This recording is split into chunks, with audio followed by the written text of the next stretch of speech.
Bismillah, Assalamualaikum warahmatullahi wabarakatuh. Hari ini saya bersama dengan rekan saya, Ibu Mutahara SPD sebagai guru Bahasa Indonesia SMP Tahfiz Al-Quran Wahda Islamiyah Anak Banua. Jadi Ustazah Ibu, maksud tujuan saya berbicara dengan Ibu adalah untuk melakukan percakapan praobservasi untuk persiapan supervisi akademik nantinya. Nah, pertama yang ingin saya tanyakan adalah apa tujuan dari pembelajaran yang ingin Ibu lakukan nanti di kelas? Oke, kebetulan nanti kalau misalnya Ibu mau masuk di kelas saya baru juga masuk di materi baru. Ya, materinya itu tentang berkecimpung dalam dunia berita. Nah, kalau tujuan ditanyakan tujuan pembelajaran saya itu ada 3. Yang pertama, memahami pengertian berita. Kemudian mengidentifikasi informasi yang ada di dalam teks berita, dan yang ketiga adalah menyimpulkan isi yang ada di dalam teks berita. Ya, baik Bu, itu tadi tujuan pembelajarannya. Jadi ada 3 ya tujuan pembelajaran yang akan Ibu lakukan dalam pembelajaran kelas nantinya. Setelah itu ada pengembangan apa yang hendak Ibu capai? Nah, kalau soal aspek pengembangan dalam kelas itu saya lebih mengutamakan ada 2 poin. Yang pertama itu poin budaya positif. Dimana kalau misalnya budaya positif itu bagaimana siswa itu memberikan salam, kemudian menjaga tata tertib di sekolah, di kelas, utamanya di kelas, karena kan biasa kita ketahui bahwa kalau kita mengajar selalu ada suara-suara sumbang dari siswa. Jadi itulah saya menerapkan budaya positif. Yang kedua, kemudian dalam proses pembelajaran saya menerapkan berdiferensiasi pembelajaran yang memusatkan kepada peserta didik. Jadi karena ini membahas tentang teks berita di mana banyak sekali informasi di dalamnya sesuai dengan tujuan pembelajarannya, saya lebih menekankan ke bagaimana pembagian kelompok kepada siswa, kepada siswa agar lebih aktif dalam proses pembelajarannya dan sama-sama mengikuti dengan aktif pembelajarannya, begitu. Oh ya, jadi ada 2 area pengembangan yang Ibu ingin capai. Yang pertama, bagaimana menerapkan budaya positif dan bagaimana melakukan pembelajaran berdiferensiasi. Masya Allah, sangat bagus sekali ya Bu.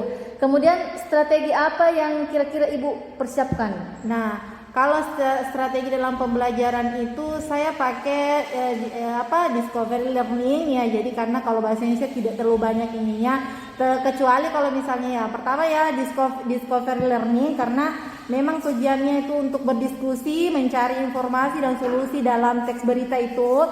Kemudian mungkin saya menyelingi ada semacam games atau brainstorming terakhir dalam pembelajaran, karena kita ketahui bersama bahwa bahasa Indonesia itu kadang anak-anak bosan karena yang dibahas itu teks-teks saja, jarang ada misalnya makanya saya berikan semacam brainstorming terakhir dalam pembelajaran supaya ada refreshing dari peserta didik tersebut.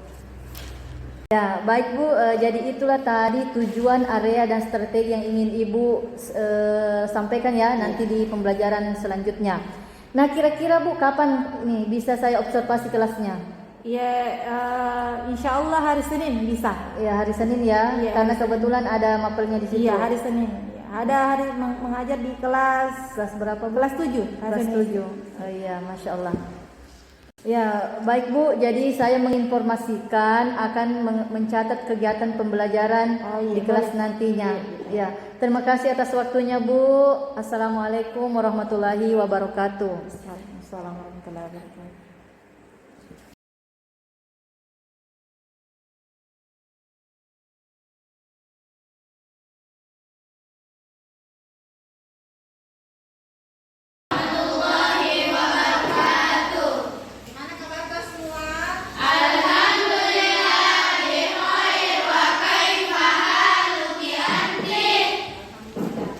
Jadi hari ini kita akan melanjutkan pelajaran tak. Sebelum itu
kategori berita yang negatif.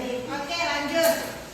Kita watching video dulu ya. Setelah watching video, kita akan membedah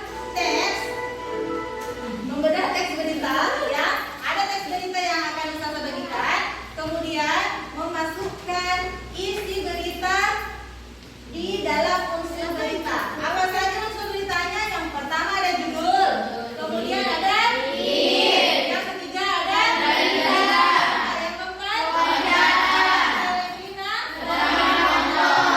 kalau keterangan foto ini boleh di skip karena kita tidak butuh fotonya. Yang kita butuh adalah beritanya. Oke, mungkin mengerti sejauh ini? Cek lagi dulu secara berpasangan ya. Nanti pasangannya boleh. Sudah? Yang ini. Zohira pindah ke sini, Zohira. Kita berpasangan dengan lagi. Jadi dua orang. Nah, cukup. Oke. Ini hah? Maula sama Maula sama Alia sama Ina.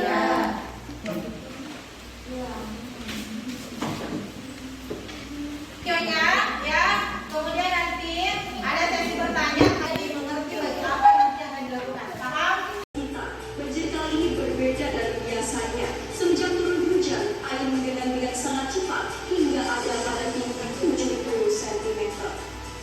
Di Jalan Raya Ciledug, Jakarta Selatan, banjir juga terjadi dan mengakibatkan kemacetan sepanjang Jalan Raya Ciledug. Banjir dengan tinggi 70 cm ini mengakibatkan para pengendara tidak dapat melanjutkan perjalanannya, sehingga ruas jalan dialihkan ke jalan panjang guna menghindari kemacetan.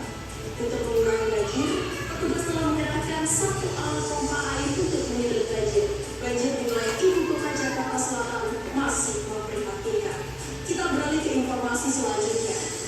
Kabar gembira datang dari negara tercinta, negara Indonesia. Kasus COVID-19 berdasarkan data Satgas Penanganan COVID-19 per 9 November 2021 telah terjadi peningkatan tingkat kesembuhan pasien COVID-19.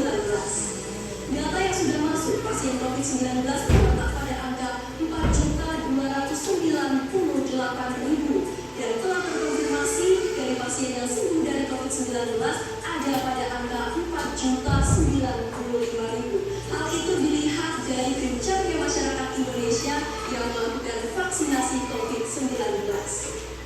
Informasi tadi menutup jumpa kita pada kali ini. Saya Tata pamit undur diri dan sampai jumpa. Oke. Jadi beritanya bukan saya tentukan ya, kalian sendiri yang menentukan. Pilih beritanya dari nomor 1 sampai nomor 10, tapi nomor 5 dan 4 sudah beda. 7. Oke, 7.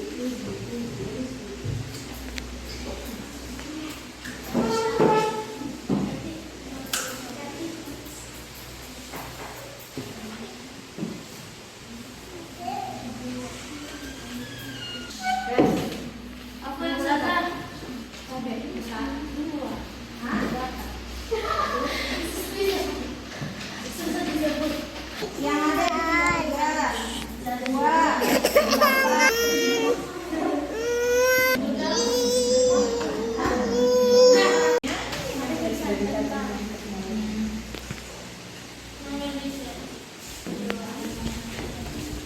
Sudah dipahami semua? Bagaimana Ibu? Yes.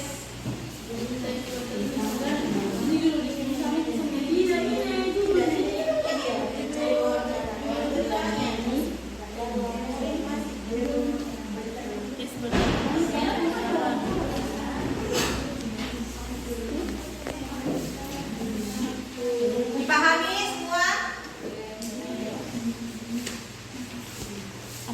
Dan ingat waktu kita terbatas ya, silakan membuat. Setelah itu ditampilkan.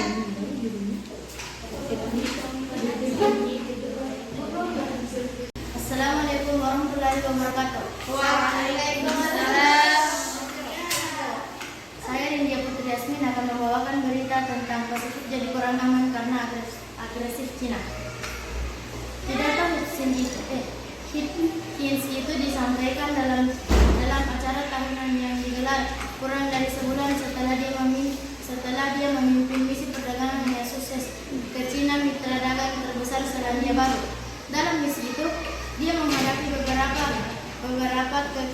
kritikan dalam negeri karena dirinya tidak vokal soal hak asasi manusia dan masalah-masalah lainnya seperti yang diharapkan beberapa pihak. Sekian dari saya. Assalamualaikum warahmatullahi wabarakatuh. Persentase dari pasangan ya yang sudah menampilkan beritanya ya, bagaimana dia membawakan beritanya sudah dipahami semua? Jadi sudah ditahu perbedaannya antara berita yang fenomena dan berita sosial? Sekarang saya mau tanya, siapa yang mendapat berita tentang berita fenomena sosial? Angkat tangan. Yang berita sosial, yang dapat berita sosial. Kalau berita fenomena alam, ada berapa orang? 1 orang ya. Oke, jadi sejauh ini kita sudah pahami apa itu berita dan bagaimana cara membawakan berita. Sudah ya? Oke, kita tutup pelajaran kita hari ini ya. Karena waktu sudah menunjukkan ya. Jadi saya tutup dengan ucapan alhamdulillah. Wassalamualaikum warahmatullahi wabarakatuh. Warahmatullahi wabarakatuh. Ya, jadi sebelumnya kita sudah melakukan percakapan pra-observasi dan saya sudah mengikuti observasi pembelajaran di kelas oleh teman saya, rekan saya, Ibu Mutahara SPD sebagai guru bahasa Indonesia di SMP Tahfiz Al-Quran Wahda Islamiyah Anak Banua. Iya, jadi kemarin itu kami sudah bahas apa-apa area pengembangan yang akan dicapai dan bagaimana strategi yang dipersiapkan. Dan saya sudah melihat, mengobservasi kelasnya dan alhamdulillah semua area pengembangan yang ingin dicapai itu sudah ada. Iya, seperti itu. Jadi mungkin Ibu yang ingin saya tanyakan adalah bagaimana proses supervisi yang telah kita lakukan? Bagaimana menurut Ibu? Ya, alhamdulillah sangat bagus ya, karena pertama kita sudah arrange, sudah susun, kemudian kita sudah aplikasikan semua dalam proses belajar mengajar tentang salah satunya tentang pengembangan proses pembelajaran tentang budaya positif ya. Jadi proses pembelajaran berlangsung diterapkan dengan sambil menerapkan budaya positif tersebut. Jadi kayak semacam ada timbal balik antara guru dan peserta didik. Kemudian yang pembelajaran berdiferensiasi juga Ya, sudah masuk di dalamnya ketika kita dalam proses pembelajaran kemarin kita observasi itu sudah ada budaya positifnya masuk, kemudian sudah ada berdiferensiasinya dengan siswa ya, sudah semua kayaknya sudah divideokan kemarin. Iya, alhamdulillah sudah diaplikasikan semua. Ya, sudah diaplikasikan. Ya, jadi menurut Ibu bagaimana rencana tindak lanjut yang akan Ibu lakukan setelah proses supervisi yang dilakukan ini? Ya, tentunya kalau saya pribadi ya dalam kemarin itu saya juga sudah arrange, sudah menyusun saya ingin lebih closer sama student, sebenarnya lebih dekat sama siswa. Kemudian mungkin kita bisa outbound karena kan kemarin temanya tentang berita ya kan, mungkin bagus kita anak-anak itu lebih terjun langsung, misalnya mencari berita apa contextual learning ya. Kemudian kemarin kita sudah belajar discover learning. Nah, sekarang contextual learning di mana anak-anak diajarkan bersentuhan langsung dengan materinya. Dengan kayak kan kemarin berita, bagaimana anak-anak caranya mencari berita, kemudian siapa-siapa saja yang akan diwawancarai, bagaimana ya. Itu semua kan sudah diajarkan kemarin. Masya Allah sekali ya. Semoga apa yang direncanakan itu bisa dilaksanakan. Jadi apa komitmen, kira-kira komitmennya supaya bisa terlaksana? Apakah ada faktor misalnya pendukung dari siapa, beberapa pihak? Ya, tentu sangat, apalagi kalau discover learning contextual learning itu sangat dibutuhkan. Kerjasama dari misalnya tempatnya harus ada ya, kemudian narasumbernya perlu ya, apalagi berita kita cari, kemudian akomodasi mobilitas. Iya, mobilitas. Iya. Iya, betul. Ya, jadi pasti ada kolaborasi ya, Iya. supaya bisa berjalan dengan baik. Pun bisa mungkin saya kolaborasi misalnya dengan guru-guru yang lain yang Iya. bisa ya kompatibel sama pelajaranku. Iya, jadi kalau misalnya tidak memungkinkan untuk keluar, Iya. kita menggunakan aset yang ada di Iya, dalam sekolah, betul. ya, seperti itu ya. Ya mungkin itu saja yang bisa saya tanyakan. Bagaimana tanggapannya Bu? Iya, Ibu pengajar praktik. kalau saya tadi melihat luar biasa ya antara Ibu Nur Amalia sama respondennya, sangat luar biasa ya caranya. Cuman mungkin tadi meskipun sebenarnya ini terjawab dari respondennya, saya tadi rencananya saya tunggu kira-kira menurut Ibu respondennya, otomatis pada saat mereka mengajar tadi otomatis dalam diri kita masih ada yang kurang-kurang gitu loh, ya kan. Harusnya tadi itu maunya saya, tapi semuanya sudah bagus sih. Maunya Bu Nur Amalia tadi itu menanyakan apa saja kira-kira yang perlu diperbaiki. Ya itu mungkin. Terus tadi komitmennya sudah oke, tapi waktunya mungkin belum tadi artinya belum pasti itu waktunya kapan sih ceritanya mau perbaiki itu. Ya cuman itu saja, semuanya sudah bagus, luar biasa semuanya ya. Terima kasih banyak kepada Ibu sudah mengganggu waktunya. Ya situ aja.